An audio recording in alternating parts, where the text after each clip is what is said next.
বিশ্বনবী বললেন, আয়েশা, সেদিনটা আজকের দিনের মতো নয়, ভয়ঙ্কর একটা দিন হবে। বাবা ছেলেরে চিনবে না, ছেলে বাবার চিনবে না, মা তার মেয়েরে চিনবে না, মেয়ে তার মারে চিনবে না। মা আর মেয়ের ভালোবাসার চেয়ে বড় ভালোবাসা হতে পারে? বাবা ছেলের ভালোবাসার চেয়ে বড় ভালোবাসা? স্বামী স্ত্রীর ভালোবাসার চাইতে বড় ভালোবাসা দুনিয়ায় আছে? স্বামী স্ত্রীরে চিনবে না, স্ত্রী স্বামীকে চিনবে না। আব্বু বলে ডাক দিল, আমি চিনবো না। আমার মেয়েটা আমারে ডাকলে নাকি আমি চিনবো না। আমার মেয়েও আমারে চিনবে না। ইয়াউমা ইয়াফিরুল মারউ মিন আখিহি ওয়া উম্মিহি ওয়া আবিহি ওয়া সাহিবাতিহি ওয়া বানিহি লিকুল্লি ইমরিইম মিনহুম ইয়াউমাইযিন শাআনুন ইউগনিহি। বিশ্বনবী বললেন, আয়েশা, সেদিনটা আজকের দিনের মতো নয়, ভয়ঙ্কর একটা দিন হবে।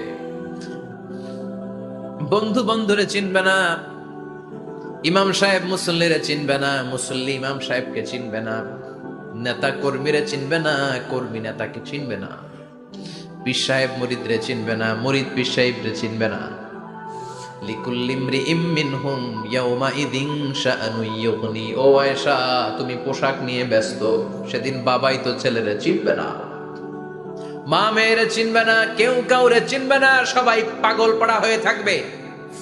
নিজের চোখের পানি, নাকের পানি, নিজের ঘামের পানিতে নিজেই কিয়ামতের দিন সাতরা বেড়ে আয়েশা। আল্লাহু আকবার।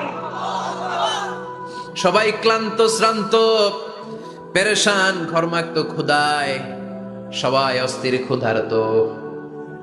সূর্যটা মাথার একেবারে কাছে চলে আসবে, সূর্যের তেজদীপ্ত তাপে মাথার মগজগুলো ভাতের মাড়ের মতো গলে গলে নাকের ছিদ্র কানের ছিদ্র দিয়ে বেয়ে বেয়ে পড়বে। কেন ইমাজিন, চিন্তা করতে পারে? জিহ্বাটা কুকুরের মতো ঝুলতে থাকবে, নাভির সামনে এসে নাভিস্থল পর্যন্ত জিহ্বাটা ঝুলতে থাকবে। সবার মুখে চিৎকার, ইয়া নাফসি, আল্লাহ বাঁচাও। কানা মিকদারুহু 50,000 সানা, 50,000 বছর হবে কিয়ামতের সেই দিনটা। পাগল হয়ে যাবে, পাগল। আমি মুখোমুখি হতে যাচ্ছি সেদিনের, আপনি মুখোমুখি হতে যাচ্ছেন, আমরা সবাই সেদিনটা দেখতে যাচ্ছি। চিল্লায় কোন ঠিক কিনা? ও আয়েশা, লিকুল্লি ইমরিইম মিনহুম ইয়াউমাইযিন শাআনুন ইউগনি। এমন ভয়ঙ্কর দিন হবে, এমন ভয়ানক পরিস্থিতি হবে রে আয়েশা, বাবা মা চিনা যাবে না, পীর সাহেবরে চিনা যাবে না, কেউ কাউরে চিনবে না। আল্লাহ তুমি আমারে বাঁচাও, বাঁচাও বলে যে মাথাটা একবার উপরের দিকে করবে, কার গায়ে জামা আছে কার গায়ে জামা নাই সেদিক নজর দেওয়ার সময়টাও কেউ পাবে না রে আয়েশা। ওই নজরই থাকবে না, সবাই দাঁড়িয়ে যাবে। আল্লাহ বললেন, কাআন সাফসাফা, লেভেল প্লেন ফিল্ড আমি করে দিব। লা তারা ফিহা ইওয়াজান ওয়ালা আমতা, উঁচু নিচু নাই, একেবারে সমান। কিয়ামতের ময়দানটা কেমন হবে? চিৎকার করে বলেন, কেমন হবে? সমান হবে, সবাই দাঁড়াবে।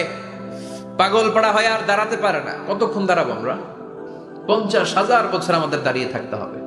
মানুষ পাগল হয়ে সাইয়েদনা আদমের কাছে যেয়ে বলবে, ও সব নবীদের পিতা, আদি পিতা, আর তো দাঁড়িয়ে থাকতে পারি না, আল্লাহরে বলেন বিচার কার্য শুরু করতে। এসপার ওসপার একটা হয়ে যাক, হয় জান্নাতি নয় জাহান্নামী, আগে বিচার শুরু করতে বলে।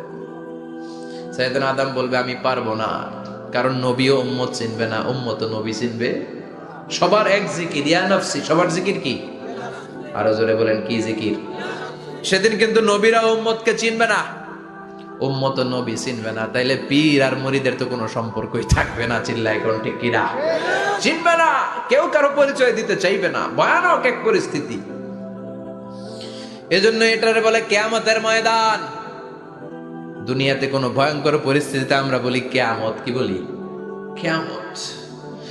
সাইয়েদনা আদম বলবে, আমি পারবো না, আমার কাছে এসে লাভ নাই, তোমরা নূহ আলাইহিস সালামের কাছে যাও। সাইয়েদনা নূহ বলবে, পারবো না। ইব্রাহিম আলাইহিস সালাম বলবেন, পারবো না।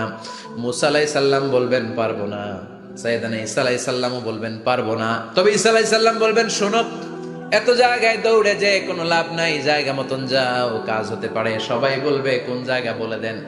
সাইয়েদনা ঈসা আলাইহিস সালাম বলবেন, আজকের এই কঠিন দিনে আমাদের সবার বিপদ, এই বিপদের দিনে কেউ আল্লাহর সামনে দাঁড়াতে পারবে না একজন ছাড়া।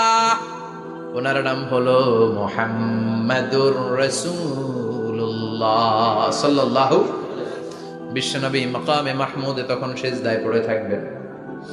আমরা খুঁজতে থাকবো বিশ্বনবীকে এই কঠিন দিনে, বিপদের দিনে নবীকে আমরা মাকামে মাহমুদে পেয়ে যাব। বিশ্বনবী সিজদায় পড়ে থাকবেন আর কাঁদতে থাকবেন। 50,000 বছর ওনার সিজদাটা লম্বা হবে। এই 50,000 বছর আমাদের জিকির হবে, ইয়া নাফসি ইয়া নাফসি, আল্লাহ আমারে বাঁচাও। আর এই 50,000 বছর বিশ্বনবী জিকির করবেন, ইয়া উম্মতি ইয়া উম্মতি, আল্লাহ আমার উম্মতকে বাঁচাও, আমার অনুসারীদেরকে বাঁচাও, আমার পেয়ারা উম্মতদেরকে তুমি মাফ করে দাও। বিশ্বনবীর কান্না আল্লাহ আর সহ্য করবেন না। সবাই যে বলবে, ও নবী, সব নবীদের কাছে ব্যর্থ মন নিয়ে ফিরে এলাম, আপনি কিছু করেন। আল্লাহ বলবেন, নবী আর কাঁদবেন না, আপনার কান্না আমার সহ্য হয় না, আপনি মাথা তোলেন, একটু তুলেন মাথা। এরপর আসাক নবী মাথা তুলেন, সাল তুতা, আমার কাছে কি চাইবেন বলেন, আমি দেই। ওয়াশফা তুশাফা, শাফাত করেন ও নবী, যার জন্য সুপারিশ করবেন তবে তাদের জন্য সুপারিশ করা হবে যারা দুনিয়ার বুকে কোনো বেদাত তৈরি করে নাই। বিশ্বনবী যা যা শিখিয়েছিলেন ইসলামটারে ওইভাবে মেনেছে, নতুন কিছু ঢুকায় নাই। এদের জন্য বিশ্বনবী দাঁড়িয়ে সুপারিশ করা শুরু করে দিবে। কবুল করবে কে? ওয়াশফা তুশাফা, নবী সুপারিশ করেন, আমি কবুল করে নেব। বিশ্বনবী দাঁড়িয়ে বলবেন, মাবুদ, লিকুল্লি নবিয়্যিন দাওয়া মুস্তাজাবা, এই দুনিয়াতে সব নবীকে আপনি স্পেশাল একটা দোয়া করার অনুমতি দিয়েছেন, দোয়াটা করলেই কবুল করে নিয়েছেন। আর ওই স্পেশাল দোয়াটা দুনিয়ার সব নবীরা দুনিয়ার বুকেই করেছে, একমাত্র আমি করি নাই। সুবহানাল্লাহ বলেন। ওয়া ইন্নী আখতাবিউ দাওয়াতি শাফাআতান লিউম্মতি ইয়াউমাল কিয়ামা, আমি আমার দোয়াটা কিয়ামতের এই কঠিন দিন আমার গুনাহগার উম্মতের জন্য রেখে দিয়েছি। বিশ্বনবী তখন সুপারিশ করতে শুরু করবেন, চিৎকার করে পড়েন আল্লাহু আকবার।